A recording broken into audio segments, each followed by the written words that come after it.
She was this gun-toting, whiskey-drinking broad. The super epic fucking broad. She was a pioneer in the industry. She's also so famous and so controversial. So controversial. So she's kind of a big fucking deal. Her story is so incredible. She belongs on this podcast because she's a broad you should know. Hello and welcome to Broads You Should Know, the podcast about amazing and noteworthy women from history. I am your host, Sarah Gorski, and today I'm here with Chloe Sky. It's me. Everybody's favorite Chloe. Well, my favorite Chloe, and I think yours too. I would hope so. Yes, and I managed to get Chloe out of her busy schedule to come in for this Broad Opinions episode that I promised last week, even before I had asked Chloe. That was kind of dangerous, but I risked it, and I got Chloe. I'm available for you.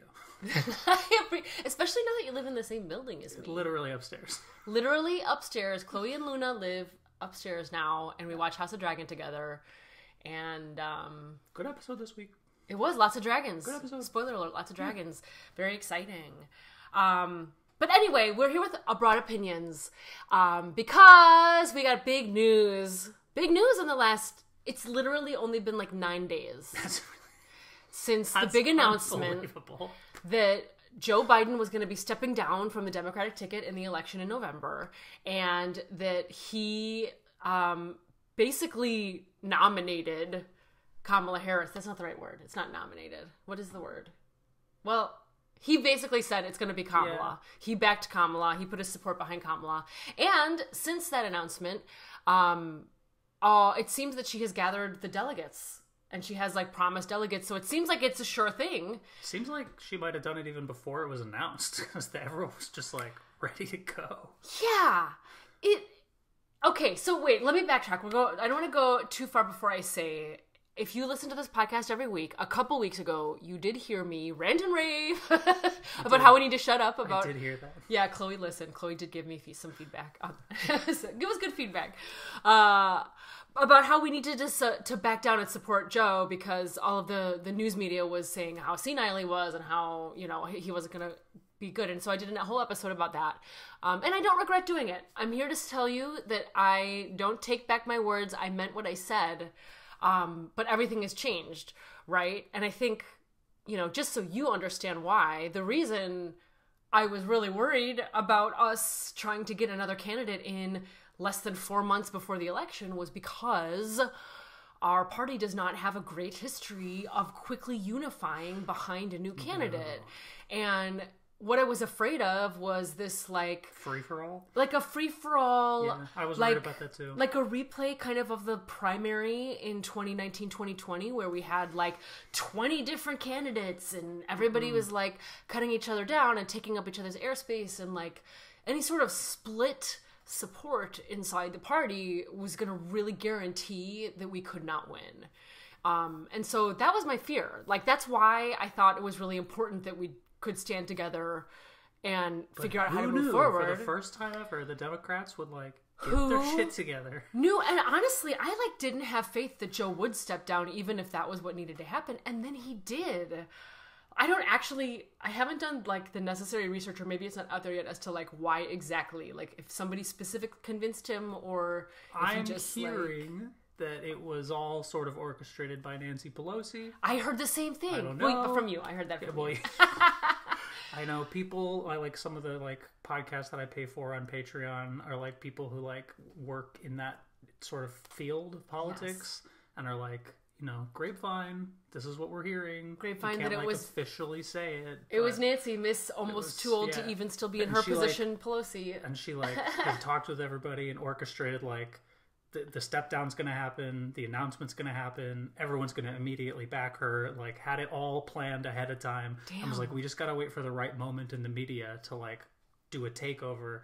And then the, like, assassination attempt happened, and they were like, cool, we'll wait a couple of days, and we'll switch all the attention back to us. So I, like, did not know our party had it in us to do it.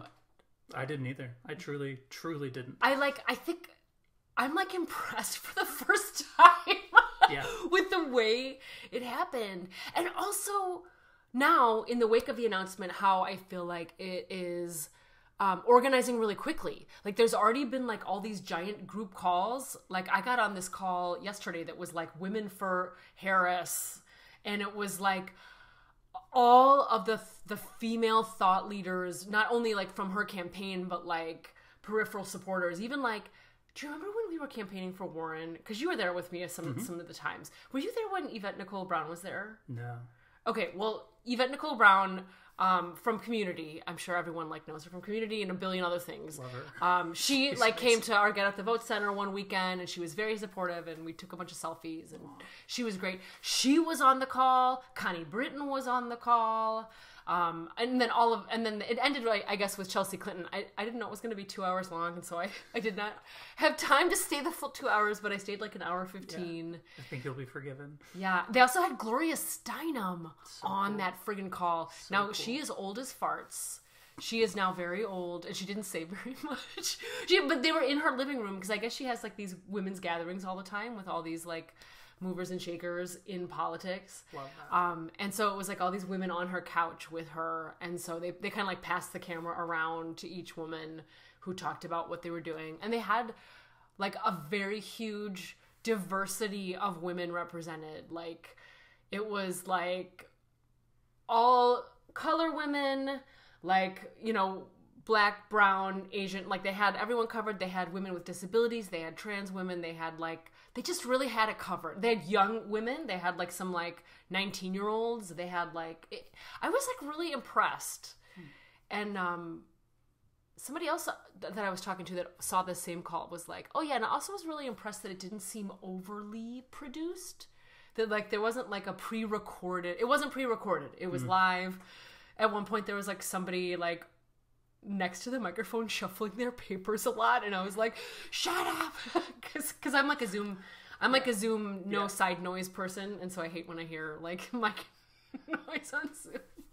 But I don't know, it was really cool, and it was very fast. Like obviously this is like yesterday was 8 days after the announcement. That's still unbelievable to me. And they also had like a Men for Harris call, I think the same time. Did you say you heard somebody that was on that call? My threads was just like full of people talking about the Harris for Men call and saying how like, oh wow, this is like the first time I've ever seen a bunch of men just praise a woman's leadership ability with no qualifications. Like, just like a bunch of men being like, she's great, we should elect her, she's gonna do a great job, like.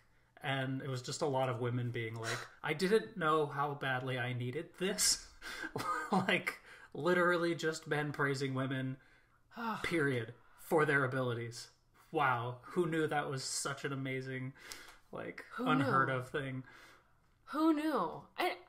I'm just I am amazed at the people that rallied around her. And also, like, okay, I'm not going to lie. So we can talk a little bit about Vice President Harris. Like, she did run for president in 2020. Like, she was part of that primary showdown, and she didn't hang in. She wasn't very great.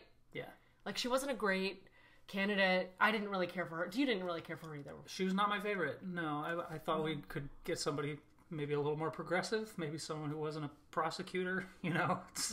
Yeah. Well, despite we were in the age of ACAB, it was just like, I was like, what are we talking about? Like, for those of you listeners who like are not overly plugged into the political scene like Chloe and I are, Vice President Harris is not like a super progressive candidate. She's solidly centrist. She's very centrist. And, you know, for those of us in 2020 who are like, you know, big Warren fans or, you know, Bernie fans or, you know, those are much more progressive candidates. Yeah. A lot more change to the system. Yeah. Looking to like really change the system up. Yeah. And Vice President Harris was not that woman. She was not looking to go in and do that. In fact, she's kind of like, she's very establishment. Like she was a prosecutor amongst many other positions that she's held. And she's definitely like played the political game and played it really well. Yeah, you don't get to where she is right now without playing the game really well. Yeah. And I'm seeing a guy right now who's a lawyer, and he's like, I don't know, she's a prosecutor, and I have lots of feelings, like as a lawyer, I have lots of feelings about the work she did as a prosecutor. And that was like the general feeling, I think, back in 2020. It was we don't know. But in a weird way, all it took was 4 years of Biden for me to be like, you know what? She seems like a much better option. She does. And also, like, that kind of, like, prosecutor mindset, like, I should say, like, lots of things that prosecution does and the work that she did, like, obviously should be, like, assessed, but it's also part of the system that's fucked up. Yes. Right? Yeah. So she didn't invent the system. She didn't invent the system. She let it continue. She was a part of it, but she didn't create the fucked up system. Right. Which isn't to say, like, people are off the hook for the work they do that is not okay. Yeah. Right? But I feel like I do need to do some more reading on, like, what she did specifically to see if there's any area where she was, like, trying to push the envelope in any direction. I kind of doubt it, but, like, I maybe. can't even speak to it, and I'm not going to, pretend. Yeah. I'm not going to pretend. Audience, if you want to write in and tell me the things you know. Yeah, anything, I would love to hear it. And I'm sure I'll find out more and more. Like, now that she's in the spotlight, and, like, now, like, I am already seeing people ranting and raving against her for her track record. Prosecutor v. Felon is my favorite. Well, that's what I was going to say. That's why I even brought it up, is that I do, like, somehow really think deep down that right now we kind of need a prosecutor attitude in the race, and also, like, leading our country. Because It is the time for that. Biden has been okay. Like, he's never been, like, my favorite person, you know, Uncle Joe, Grandpa Joe, like I think he has done a good job, and he's done more than he gets credit from, I think, by a lot of people. Most of the good things he's done are things nobody talks about that weren't in the media or anything. For sure. But I am ready for somebody who is a little bit more aggressive and pushing back, like, at the Republicans, to be honest with you. Like, when we talk about, like, you know, I think we've talked about this before. The crazy stuff that's happened before, and how, like, because the Republicans, this is going to be, like, a very kind of stupid breakdown of, like, the political progression that has been happening, like, over the course of, like, I feel like since Sarah Palin, like, is that, like, the Republicans and the Tea Party, like, since the Tea Party, like, came into view, right? They've gotten more and more crazy, but the Democrats have this attitude of, like, well, we still need to try to play nice and meet people halfway. And they're just playing dirtier and dirtier. And they play dirtier and dirtier. But what happens as a result of that, and I don't even, like, I understand why Democrats have that attitude. I wish they didn't have it as much. But what it ultimately has done has still kind of pulled the whole political spectrum further right. So now things that Republicans are saying are, like, crazy liberal are things that, like, 5-6 years ago would have been considered, like, extremely moderate positions. But because the spectrum has been, like, pulled in that way, right? Like, and so politics have just gotten, whether or not, like, we're left or we're right, everything has been pulled to the right. Yes.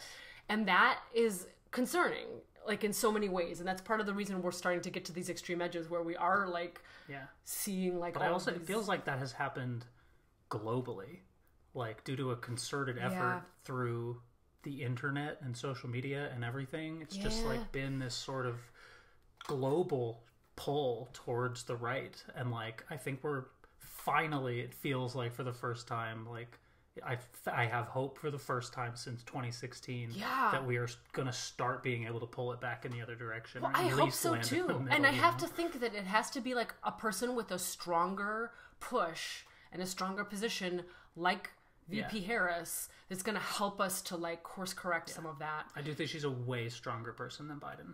Just I think so too. In general, like, I think when she's meeting with foreign leaders and whoever, I'm like, I trust her in a debate way more than Biden. Yeah. I mean, like, Biden was never gonna, like, do America dirty, except, though, with fucking Israel's the exception. I don't know what to do with... I don't know what to do with that. I know. I've already talked about that on the podcast, but, like, that is problematic. But it seems like VP Harris is, like, pulling... like, even kind of pulling out of that. Like, she would not preside over Netanyahu in the Senate, and it was when he spoke to Congress. So that's, to me, is a hopeful sign that there's, like, going to be less, like, blind support. Right. But I don't know. We'll see. I mean, I'm sure I'm going to not agree with her on some things. I'm sure I'm not going to be, like, 100% her fan. Absolutely inevitable. Which is healthy and good. It's, like, good not to blindly support our leaders, right? But, man... this is really exciting. I think we're literally going to have our first female president. I think it's going to happen. I think we will. I think it's really exciting. It's really exciting. And I'm seeing people more activated. Like, I honestly haven't even seen the, like we saw in 2016, people are like, she's a woman, she can't do it. Like, I haven't even seen that. I think we're gonna. I'm sure we will. But, like, you'd think I'd have seen some by now. And I don't know if it was just, like, too surprising, or if people are like, I don't know, I think she actually probably could do it. Like, you know?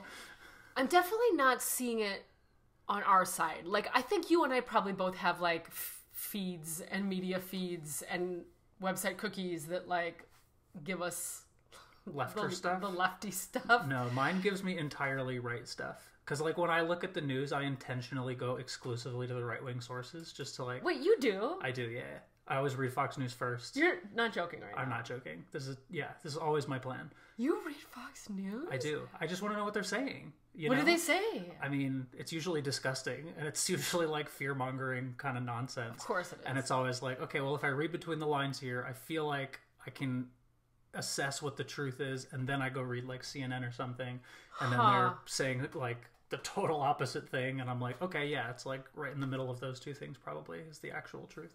Like, oh my gosh, Chloe, I'm like, okay, first of all, didn't know. This is very exciting. You are probably a better news consumer than I am. Just you by know, reading both. Everything's biased. The truth is somewhere in between. It's true. It's absolutely true. So I got to get both biases and then figure out what I think the actuality is. I had this insane experience where, like, my mind was blown because I've always been a big truster and supporter of NPR. And the guy I'm seeing is working on a very famous case. And they, like, posted, there was an article on NPR that included information about the case, and it wasn't correct information. And I was like, what? NPR posted something incorrect? Fuck! I had trusted NPR would do the diligence, and really they were regurgitating something from, like, Bloomberg. Sure. It was like a literal regurgitation of a source that had published, like, incorrect information, probably on purpose to try to, like, sway what was happening in the case. But, like, it was, like, so mind-blowing to me how shitty news sources can be and not doing their due diligence. And I was sad. It's something died. You know when something dies, when you have faith in something and you're like, have to die, like there's a little, like, baby death of like, oh, there's a thing I really thought was I could trust, and now I just can't trust it as much. Yeah, that's how I felt about America in 2016. Just like, oh my God, so many tears were shed that election night. Yeah. So many. I like hours. And 9 days ago was the first time it was like, maybe America? I mean, we got a long pathway to November, obviously, but like, but man, I am hopeful. Yeah. And it also seems like this other great thing has happened in which Trump has nominated one of the worst human beings imaginable as his VP. Literally the worst. Oh, he's so awful. He's so awful. And, like, here's this amazing thing that's happening, because I've heard this now from people in my life who aren't always as politically activated, even when times have been tough in the last, like, decade. It's like J.D. Vance is so terrible that people who are generically, like, less active and less vocal are extremely outraged at the things he's saying. Yeah. And the like single childless cat lady, like, okay, first of all, that's me. You're a dog lady, you know, but I'm like a single childless dog lady. Yes, that's like basically living with not single, but childless cat lady. Yeah. So. And like, well, I guess no, it wasn't single. What was it he said? It was just like it was just a childless cat lady, I think, or whatever. Oh yeah. Whatever. It doesn't matter. Yeah. Single, not single, doesn't matter. But like, childless cat lady is bad enough. And like, first of all, I gotta send you a video. Somebody sent me a song about childless cat ladies. That's so good. And how, like, we low-key are, like, running everything. Literally. Like, behind the scenes. Like, I think childless cat ladies should actually be put in charge of all of the things. Yeah. Well, and that's part of, like, what they're trying to fling at Kamala Harris is, like, oh, she didn't actually birth her own children. Oh, yeah, did any of the other presidents of this country birth their own children? The previous 46 fucking presidents. No. No, literally not a one. No, not a single one, because they were all men who did not have the organs that do that. It's the way we baby step to equality. It's like, okay, we can have a woman, but she can't have had a baby herself, because like all the other ones, you know? Oh my god. But also, like, there's no fucking... you fucking maniacs. There's no fucking difference. It's truly so stupid. It's truly so stupid. But people are so outraged about JD himself being so terrible. He's the worst person. That they're even more excited about Kamala Harris than they were about, like... It's like... Yeah. It's actually the second this, like... he was announced, like, a bunch of right-wing people were all like, well, I'm not voting for Trump anymore. Like... Well, I don't... And a bunch of non-voters were like, I think I'm going to vote against J.D. Vance. Yes, I think so. Like, I think that actually... Or at least more apathetic, like, centrist voters are suddenly like, well, no. Because Trump was, like, trying to, like... He was vaguely trying to distance himself from the Project 2025 shit. And J.D. Vance is, like, fully in it. Yeah. He is, like, a full part of taking away the rights of, like, all everyone, people that are not white males. And, like, you can't JD Vance, like, you can't hide that that's like his agenda too. That's what he wants. And, make like, being trans illegal, make sex work illegal, make sex work illegal. So dumb. What the fuck? Like, all of you are out of, well, anyway, I'm not gonna go into that.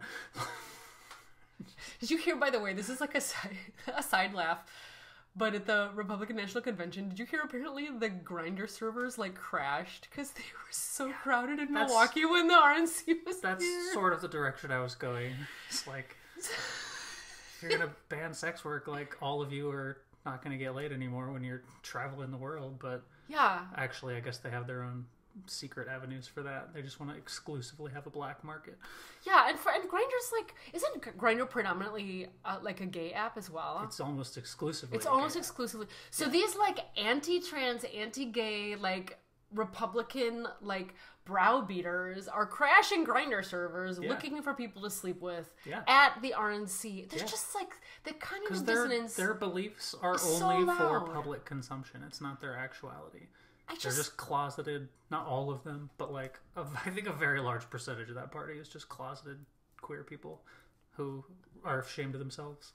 I wish they weren't. I wish that they, like, can't... That's the push. Like, obviously, I hate that they're taking away my rights, and it's all very upsetting, but I also feel sad for these folks that, can't possibly be living their best lives, right? Yeah. Like, they can't be living... They're miserable. They hate themselves, and they need to make it everybody else's problem. But they're making it everybody else's problem, and they're recreating and amplifying the problem instead of, like, trying to fix it and make the world a better place and, like, a more loving place and a more supportive.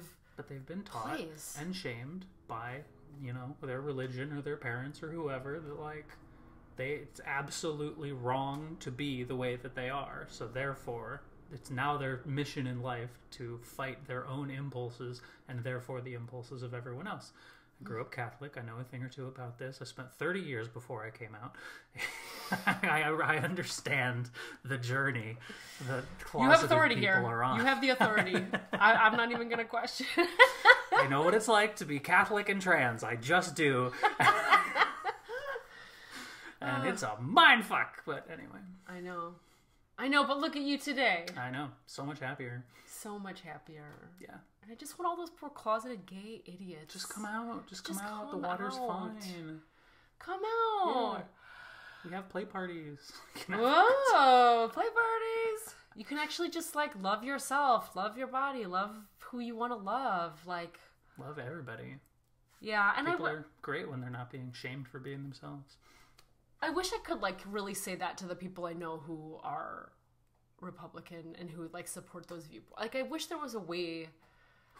You know, I've like, a long time ago, I decided, and this is part of, like, well, it's part of my, like, Brene Brown education, was, like, shaming people, like, making people ashamed doesn't actually create progress in the way that they think. It shuts them down more. It entrenches them further in there. And it entrenches them further. And I, like, you know, podcast listeners, like, I don't know if I've talked about this before. Works.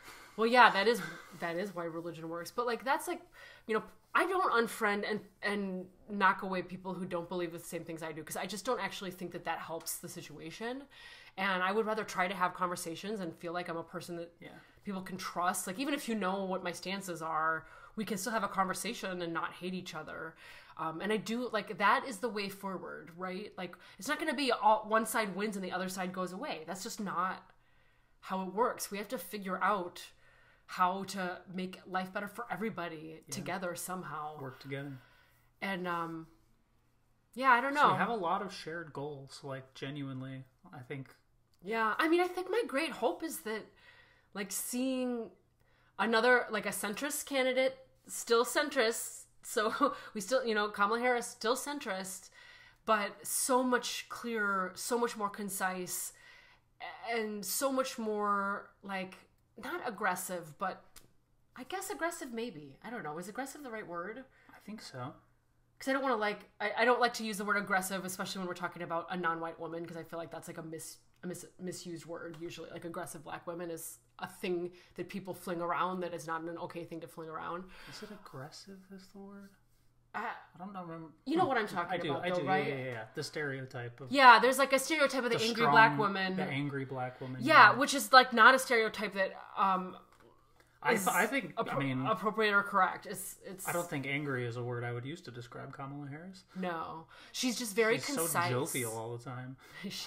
But she's also, like, if you go hang. back and you watch the times she's, like, questioned, like, in Congress when she was, like, questioning candidates and questioning people, like, there's it's not aggression, but, like, a relentlessness, a, like, putting you on the spot. And that's, like, the prosecutor in her, right? Like, going for the answers, making somebody answer for what their questions are, what their beliefs are, what it is they're trying to sell. Like, when they were in Congress, like, whatever that, I can't even remember the video I watched and what it was about. But maybe it was her questioning Kavanaugh. Oh, did she question Kavanaugh at some point? I think that's right. But her being like, so are you saying this? And then him not answering the question, and her saying, but are you saying this? And repeating the question until he either, like, refused to answer or, like... I got a clip of that resurfaced recently. Man, that guy's such a fucking turd. I hate that guy so much. Such a fucking turd. But hey, maybe Supreme Court justice reform coming soon.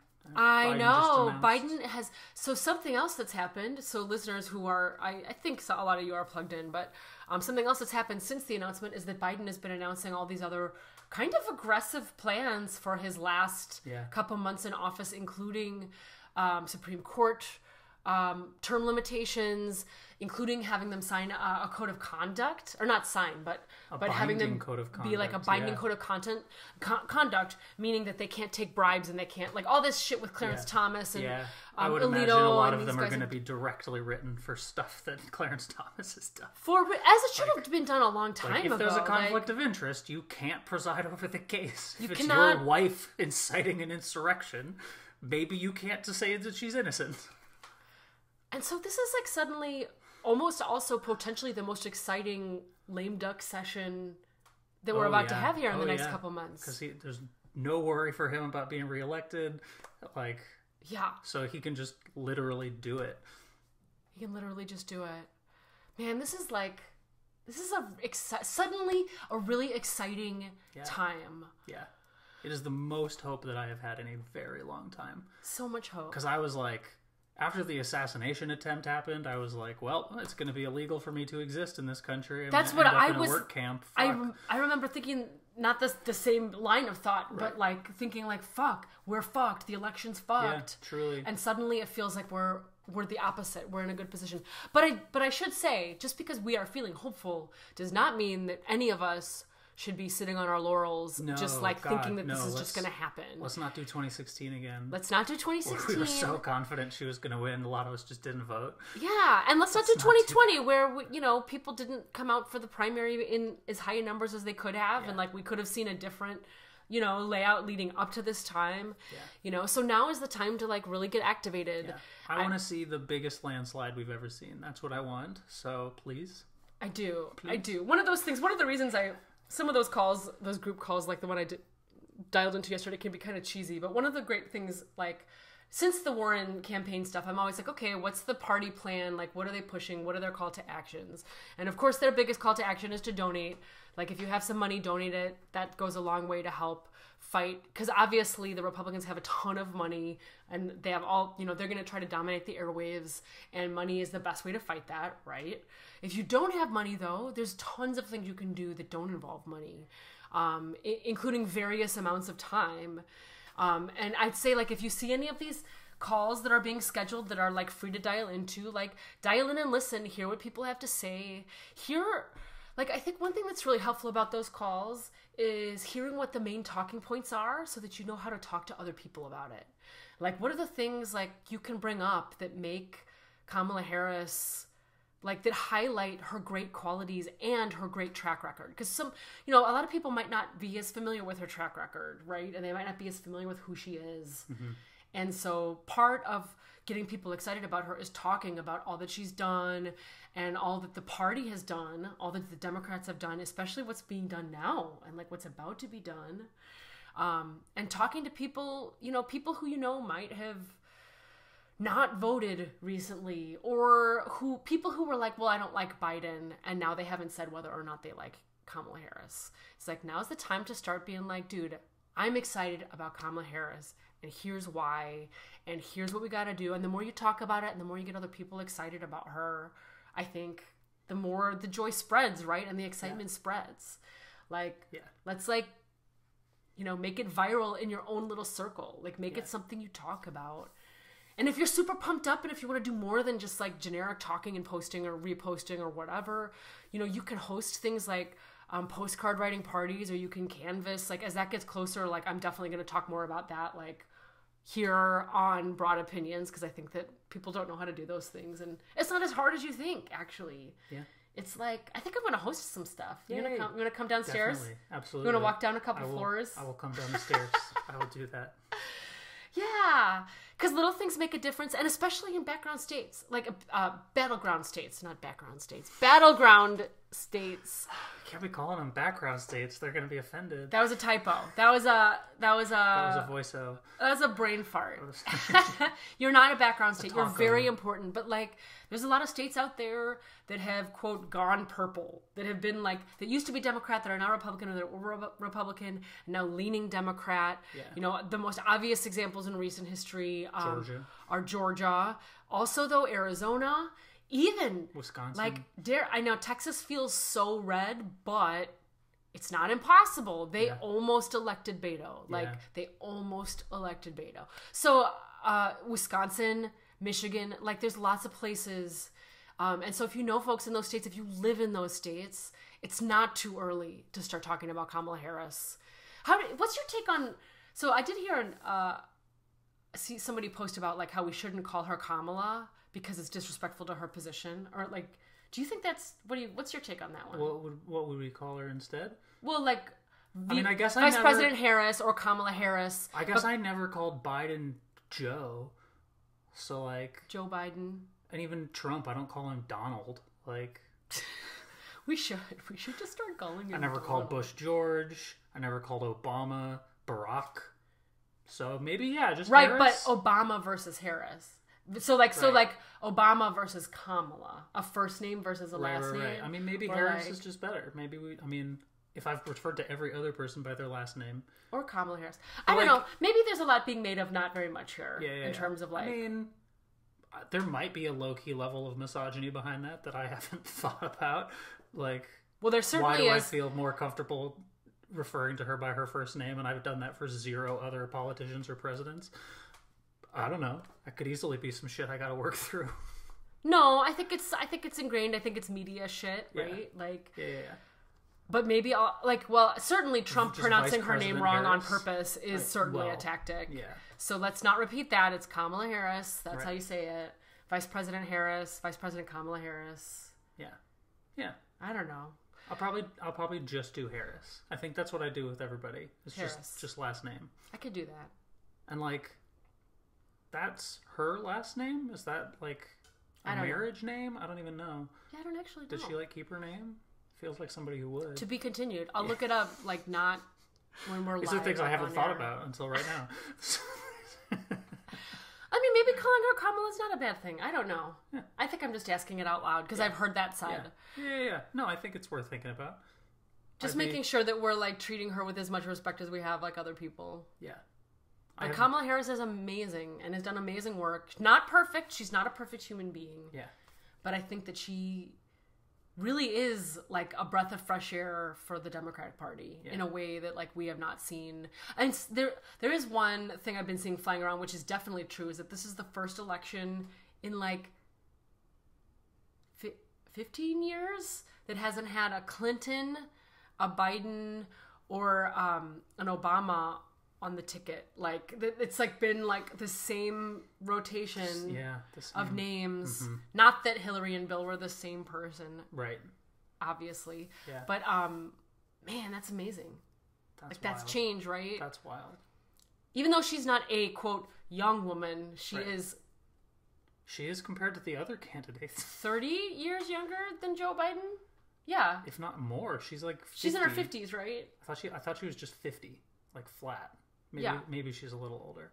But Joe is 80. But isn't he 80 something? 80, yeah, 83, 82, 83. Like, yeah. Man. Yeah, she's like 33 to 40 years younger than that man. Yeah. And she looks great. She looks healthy. She does. She looks like she works out. I think I'm just going to continue calling her Kamala Harris. I think I refer to almost everybody by both names. Kamala Harris. Like I would call him Joe Biden or Donald Trump. Sometimes just last name. So if I do just do last name, I'll say Harris. Harris or Kamala Harris. Yeah. Or Vice President Kamala Harris. Yeah. Yeah. For some reason I like the full title, but I don't actually want to say it like... I never call anybody president of anything. Like fuck off. I never called Trump that because he's never ever. No. And I never called him President Joe Biden. I just call him Biden, Joe Biden, you know. Biden. He's just an old guy. I'm proud of Joe. I'm proud of Joe for stepping down. Yeah. I think he must have known, like, I'm going to look a lot better in history if I step down now and my mental health declines versus I try for another 4 years and, like, totally screw everything up because I'm too old. Yeah. Yeah. And things are going well so far. And they're going to continue to go well, especially if all of us just stay on it and keep spreading the couch fucking memes. They're really working. Even though that's like a totally fake story. It's like the funniest thing ever. So is the book that he wrote that it came from. So but apparently that was a fake quote from the book. It is a fake quote from the book. It's a fake quote from a fake book by a fake man. That's my opinion on it. Well, that's not a book that loves and supports hillbillies. No. Like, it claims to be an all-natural true story, but like he made the entire thing up because like he's not actually even from there. He's a cartoon character who decided to get rich off of a lie he made up about poor people. He didn't even get rich off the book. He got rich off of the movie. Peter Thiel. No, he got rich off of all of these like investments. That's his name, right? Peter Thiel? Am I saying it right? I think that's right. This like huge investment guy who like put a bunch of money into his stuff and like anyway, JD Vance is just as crooked as everybody else in the party. He's just the most vocal about it. He's awful. He's just awful. Awful man. Got Jennifer Aniston speaking about politics for the first time ever. Just to be like, I do not like that man, JD Vance. I didn't see that. She is. Yeah. She came out and was like, I'm not capable of having children, so the fact that you would throw me under the bus for being a childless woman, despite how hard I've wanted to have children my whole life, is disgusting. Good job, Jennifer. Yeah. Good job. I mean, she's in a pretty safe position to say that. Of course. She's in a very popular opinion, but... Yeah. But you know, the more it's talked about and the more we're saying it out loud, the more, like, hopefully people will see how awful that mindset is. Like, what the fuck? That's just so terrible. You don't know why someone doesn't have children. It might be because they didn't want children and they decided not to have them, but it could also be that they want children and they cannot have them. And it's nobody's fucking business but that fucking woman's own business. And JD Vance can suck a butt. The thing is, he probably did that in Milwaukee, so, like, he might like that. He might like it. He might. Never mind. JD Vance can rot. Yeah. But I think that's all we have to say for now. I think so. But we're excited, and I'm going to be coming back every couple weeks. Best mood I've been in years. I know, and maybe Chloe will keep coming back with me for Broad Opinions. We could talk more about whatever postcards we're writing or whatever we're doing here to help you guys all feel also inspired and like you have camaraderie going into this election season. Because it's an exciting time, and you know what's exciting is being a part of it. That's really exciting to me. Like, there was a time in my life when I was not a part of it. And I remember, like, voting, but, like, that's all I did. Yeah. And now I'm like, man, I don't want to just do that anymore. Yeah. Like, I just want to do more to be a part of the conversation. And as a part of that conversation, you become more educated and you also, like, understand more what your own values are. Like, what are my values? What am I voting for? Help build the world we want to live in. That is exactly, help build the world that we want, and that we want, like, our children and our nieces and our nephews, and, like, what is that world going to look like? And all of us have the ability to affect that, even though it feels like sometimes we can't. That's just not true. That's just kind of like a lie that actually people in power want us to believe. They, like, want us to believe that we can't make change and that we can't make a difference. Yeah. And it's just not true. All of us have the power. All of us create ripples in all the things we do in our life every day. And God, J.D. Vance, I hear literally saying the words ruling class in interviews. Like, ruling class. And you know what? I'll close out with this, too. This more alarming thing that Trump said this week, which was, I'm not going to say it verbatim because I am not good at remembering verbatim things, but he definitely said something at a rally that was like, vote now and you won't have to ever again. And because I'm going to fix it. Because I'm going to, like, fix it. Yeah. He said something like that, right? Oh, what does that mean? That sounds like the autocracy to me. That literally sounds like getting rid of voting rights. And if we're getting rid of voting rights, we're getting rid of democracy, and we're becoming fucking Venezuela. Yeah. Right now, Venezuela North Korea is being run by a guy who rigged the whole election to make it look like he won. Maduro did not win the popular vote, and they, like, lied and they wouldn't let any neutral or opposition people, like, check the votes, and, like, it's all a fucking mess. And now there's rioting and there's lots of craziness in Venezuela. Hearts to my Venezuelans, because that's just crazy that you're dealing with. And that's an example of what happens when you get extreme autocrats in power. And that's exactly what we're not going to get when we vote for Vice President Kamala Harris. That's facts. Facts. So thank you for listening. Thank you, Chloe, for being here. Yeah. Happy to be here. Yeah. And come back next week for another Broad You Should Know. To learn more about Broads You Should Know, see the broads we've covered, and especially our presidential broad series we're doing right now, head on over to broadsyoushouldknow.com. While you're there, click on over to the About page and read more about Chloe and me, our photos, bios, links to all of our stuff, all right there.